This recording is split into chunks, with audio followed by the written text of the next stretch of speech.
A platformer's success or failure is decided by its gameplay and whether or not it can go on par with multiple AAA titles of the same genre. While the game is acknowledging this, it made sure to be just a fun, chill, and easy to swallow kind of game. The game made sure that you can play it whenever you want just to cool down, but the game actually kind of made me frustrated. This is JJ-kun, and this is my review of JustAxe.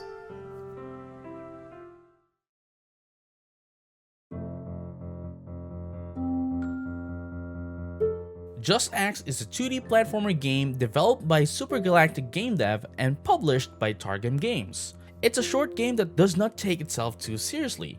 Perhaps that's what Super Galactic Game Dev wants to achieve, as their prior game is, well, a game that takes about just 15 minutes to finish.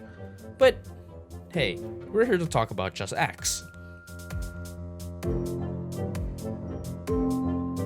In the world of JustAxe, a portal out of nowhere pops up which lets monsters from other dimensions invade your world. As these monsters were successful in colonizing your world, they made humans their slaves, stole food, and ultimately demanded tributes. Or human sacrifices, if you want to call it that.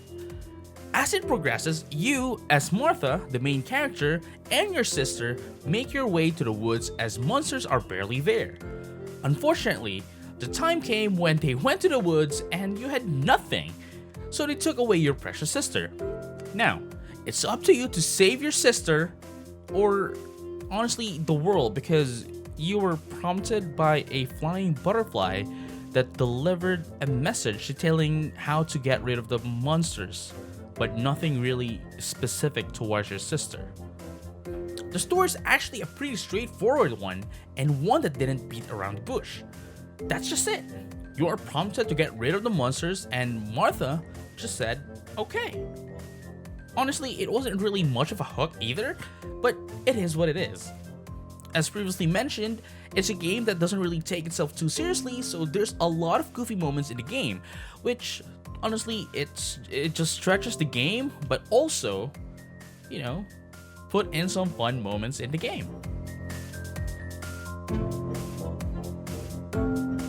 Playing the game actually reminded me of children's storybooks because of its vibrant world and colorful presentation.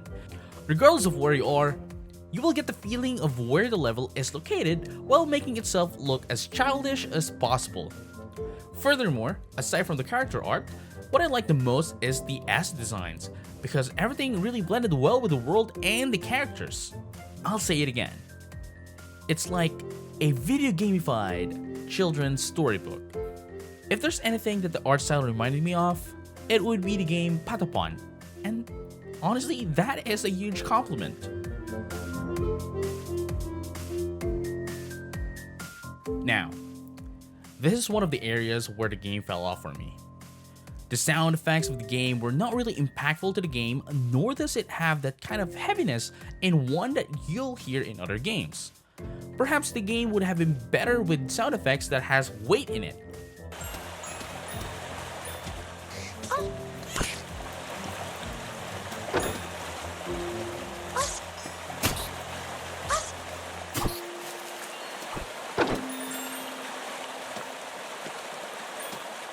Furthermore, the background music that is playing is a repeating one in loop, which by itself is fine, but my problem lies on how similar the music being played are in each level. Upon writing this review, the only significant time that I remember that there was an impactful background music change was during the final level, and I wrote this thinking that the background music didn't really change, so I had to double check. Of course, it did change, but the difference wasn't dynamic enough for it to be potent. Add to this, the music is played in a loop for long periods of time. See, it's not a perfect loop like in other games, it's just the music is being played on loop. Like there's, it will start up again, and then it will end up again, and then it will just be played on repeat. And again, for long periods of time. And I'll discuss this more later as well. And by the time you finish a level, you'd be done with the background music, as unfortunate enough as it is. how you play the game is actually pretty basic, much like any other platformer games. You jump, you attack, you go over obstacles, you finish a level. This one though does not have any gimmicks, so it's pretty bare bones. In place of the absence of gameplay gimmicks are the puzzles. It's simple enough that even a child can solve it. It's just grab the key on another room to open this door or chop this wood to create a bridge or something like that. Nothing special really. What I didn't like about the gameplay are only two things: the enemy monsters and the level design. See, with the enemy monsters, there wasn't really any variety. If I remember correctly, aside from the bosses, there's only less than your fingers can count. Not even a palette change on an enemy monster was done to indicate a more difficult version of a monster. Well, since there wasn't really any more difficult monsters to begin with, aside from bosses of course. Furthermore, it was actually quite annoying how enemy monsters deal too much damage to you while knocking you back on each hit, and yet the HP drops that they drop heals not even a fraction of your health. To add to that, there's not really a lot of potions in the game scattered in the level for you to regain your HP. The only saving grace though that I think they implemented is to put multiple checkpoints, much like in Sonic games. And speaking of levels, remember what I said earlier? The music is looped for long periods of time because of how long the levels are, which made it by far what I didn't like the most in the game. See, if you play games like Sonic or Mario, it will take you only 2 to 5 minutes max per level. But this game will take you about 14 to 20 minutes on above ground levels. On portal levels, about, a reasonable 5 to 10 minutes, depending if you just rush towards the end of the level or not, which obviously made it a quite draggy experience. Perhaps segmenting it into multiple levels would have helped. What's good about it is at least it somewhat gives you a freedom to choose which path to take to get to the end, much like in classic Sonic games. Keyword is somewhat. Also, one thing that I appreciate the most about this game is how it does not hold your hand.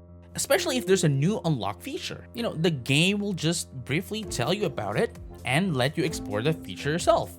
The levels also reflect the application usage of new features, and you wouldn't be able to progress without a degree of mastery over the new features that you unlock.